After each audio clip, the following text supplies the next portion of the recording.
एक जिज्ञासु ने स्वामी रामतीर्थ से पूछा कि ये संस्कार प्रथा समाप्त क्यों हो गई। उन्होंने उत्तर दिया, पंडितों की दक्षिणा महंगी होने के कारण और पंडितों के प्रति सदाभाव न होने के कारण ये परंपरा समाप्त हो गई थी। पर अब गुरुदेव ने इन संस्कारों को जगाने के लिए बहुत बल दिया है। उन्होंने बताया है कि संस्कार मनाने के लिए पंडितों की आवश्यकता नहीं है। गायत्री परिवार के परिजन गायत्री यज्ञ अथवा दीप यज्ञ के माध्यम से संस्कार मनाकर बच्चों को अच्छा संस्कार देने में लगे हुए हैं। संस्कारों को देने के लिए सत्संग की महत्ता का वर्णन भी हमारे ऋषियों ने किया है। मनुष्य के जीवन में सत्संगति का बड़ा प्रभाव पड़ता है, अतः इसके लिए जो भी अवसर मिले उसे खोना नहीं चाहिए। एक शिकारी के पास 2 तोते थे, एक का मूल्य 5 रुपया और दूसरे का मूल्य 100 रुपया। किसी व्यक्ति ने पूछा कि दोनों के मूल्य में इतना अंतर क्यों। उसने कहा, तोतों को खरीद कर देख लो। उसने 5 रुपये का तोता खरीदा और उसने उसे भी पिंजरा उठाया। तोते ने मारो, भागो, लूटो, पकड़ लो यो कहकर गालियाँ देना शुरू कर दी। उसने दूसरे तोते को भी खरीद लिया। जब पिंजरे को उठाया तो उस तोते ने कहा, राम राम, राधे श्याम, और उसका स्वागत करते हुए कहा, आइए, पधारिए।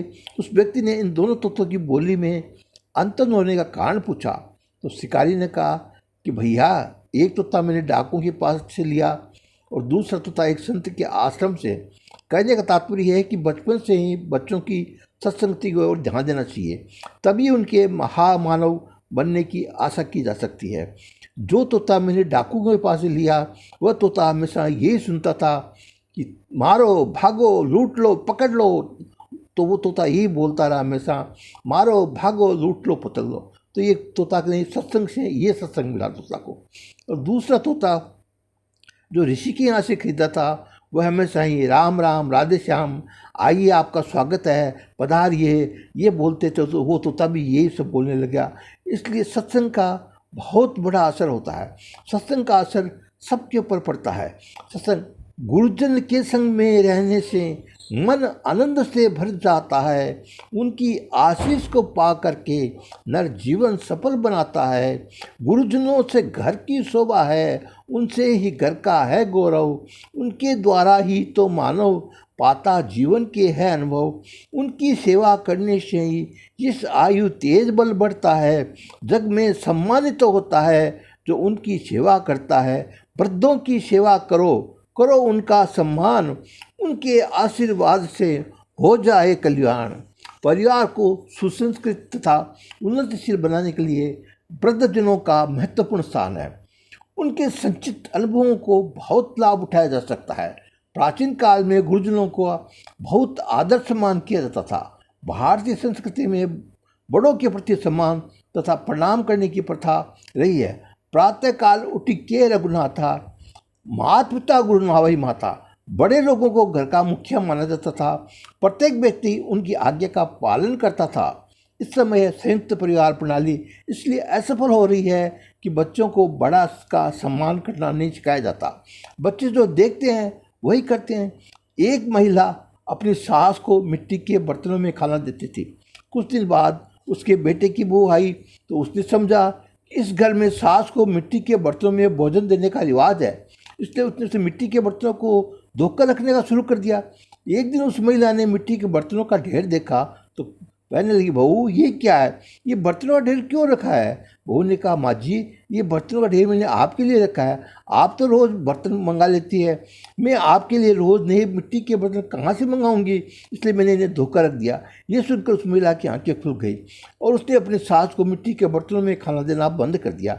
इस प्रकार की कथा ये सिद्ध करती है कि वृद्धावस्था में बच्चों को सुख उठाना है तो उसे अपने संस्कार देने होंगे और गुरुजनों के प्रति अच्छा व्यवहार रखना होगा। वृद्धजनों को जो भी अपनी जिम्मेदारी समझनी चाहिए, उन्हें पुरानी परंपराओं से बंद कर नहीं रहना चाहिए। यदि बेटे बहू अनैतिक आचरण करे तो उन्हें समझाना चाहिए कि तुम मुँह में पकड़ अनावश्यक आलोचना नहीं करनी चाहिए। अच्छा ही है कि इसमें वृद्धजन किसी लोक सेवी संस्था से जुड़कर अपने अनुभव, संपत्ति तथा समय का सदुपयोग करे और अपनी गरिमा को बनाए रखे। अपने संतान को संस्कार की संपत्ति दी जानी चाहिए। महर्षि कर्वे ने 10वीं पास करने के बाद अपने बच्चों को इस शर्त पर रुपया दिया कि वे अपनी सर्विस लगने पर वापस कर देंगे। बच्चे ने उस शर्त को ईमानदारी से निभाया, कमाने योग्य बनते ही पहले कर्जा चुकाया, बाद में विवाह किया। महर्षि ने वह पैसा महिला सुधार आंदोलन में लगा दिया। वे कहते हैं थे कि उत्तराधिकारी में संतान को अच्छे संस्कार देना चाहिए। वृद्धावस्था जीवन का स्वर्णिम काल है। बचपन में अच्छे संस्कार पाने के लिए बच्चों को हमेशा कुछ न कुछ सिखाना पड़ता है। ये करो, ये मत करो, ये खाओ, ये मत खाओ, अथवा यहाँ जाओ, वहाँ मत जाओ। हर तरफ से नियंत्रण को सहना पड़ता है। युवावस्था में गृहस्थ जीवन की जिम्मेदारी को संभालना पड़ता है।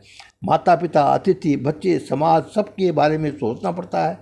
आदर गृहस्थ व्यक्ति को अपने लिए कुछ सोचने का अवसर ही नहीं मिलता, किंतु वृद्धावस्था में वानप्रस्थी बनकर मनुष्य सब संजाल से मुक्त होकर स्वतंत्र भाव से समाज सेवा करे तो वह अपना ही कल्याण कर सकता है और समाज का भी। आर्य परंपरा में वानप्रस्थ जीवन का बहुत महत्व है। मोह पास को छोड़कर व्यक्ति यदि वसुधा के कुटुंब को बांधकर तन मन धन समृद्ध कर दे तो अपने समाज राष्ट्र में ही नहीं विश्व संघ में वंदे हो सकता है। जैसे सूर्य दिन भर विश्व की परिक्रमा करके संध्या समय विश्रामदायिनी रात्रि की गोद में सो जाता है, उसी प्रकार जीवन यात्रा से थका मुसाफिर भी जीवन की संध्या में विश्राम का पा सकता है। जीवन का समापन नाटक के कलाकार की भांति होना चाहिए। गेटे जर्मनी का बहुत बड़ा नाटककार था।